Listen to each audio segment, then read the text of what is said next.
আমি রব্বুল আলামিন তারপরে কিছু মনে করি না। এত নিয়ামত দেওয়ার পর আমি কোনো কিছু মনে করি না। আমি শুধু পর দিয়ে তাকে এতে কি আয় আয় ফজরের নামাজে আয়, কিন্তু নাফরমান ফজরের নামাজে আসে না। আমি আল্লাহ মনে কিছু নেই না। আমি তাকায় তাকায় দেখি যে জোহরের নামাজ আসে কিনা। না না, নাফরমান জোহরের নামাজও আসে না। আল্লাহ রাব্বুল আলামিন বলেন তারপরও আমি মালিক করি না। আমি রব্বুল আলামিন আসরের নামাজে দিয়ে তাকাই আমার বান্দা আসে কিনা, দেখেন না না, নাফরমান আসরের সময়ও আসে না। আল্লাহ রাব্বুল আলামিন বলেন আমি আল্লাহ তাকাইয়া দেখি মাগরিবের নামাজ আসে কিনা। না না, আমার বান্দা মাগরিবও আসে না। আল্লাহ রাব্বুল আলামিন বলেন ফজরের দিকে তাকাইলাম, যোহরের দিকে তাকাইলাম, আসরের দিকে তাকাইলাম, মাগরিবের দিকে তাকাইলাম, না না, আমার বান্দা নামাজে আসে না।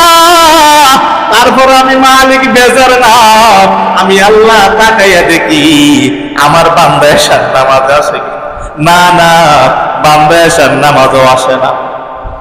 আল্লাহ রাব্বুল আলামিন ওই পাঁচ ওয়াক্ত নামাজের দিকে তাকাবার পর দেখে বান্দা কোনো নামাজে আসে না। তখন রব্বুল আলামিন বান্দাকে ডাক দিয়ে বলে আয়, ফজর আদায় করলি না, যোহর আদায় করলি না, আসর আদায় করলি না, মাগরিব আদায় করলি না, এশার নামাজ আদায় করলি না।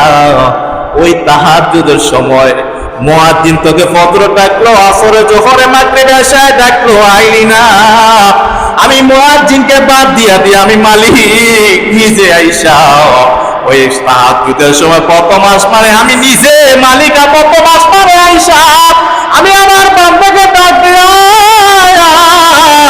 আরে বান্দা ফজর আসিস না, জোহর আসলি না, আসরে আসলি না, মাগরিবে আসলি না, আরে বান্দা এশার সময় আসলি না। এখন আমি মালিক নিজে ডাকতে আয় হায়, আমি মালিকের কাছে মাপ চা। আমি মালিকের কাছে তুই বান্দা এত এত গুনার পর যদি মাপ চাস, আমি রব্বুল আলামিন তোকে ঘোষণা দেই তুই আমি মালিকের কাছে মাপ চাইতে দেরি হয়, আমি রব্বুল আলামিন তোর জিন্দেগির তামাম গুনাহ মাফ করতে দেরি হয় না।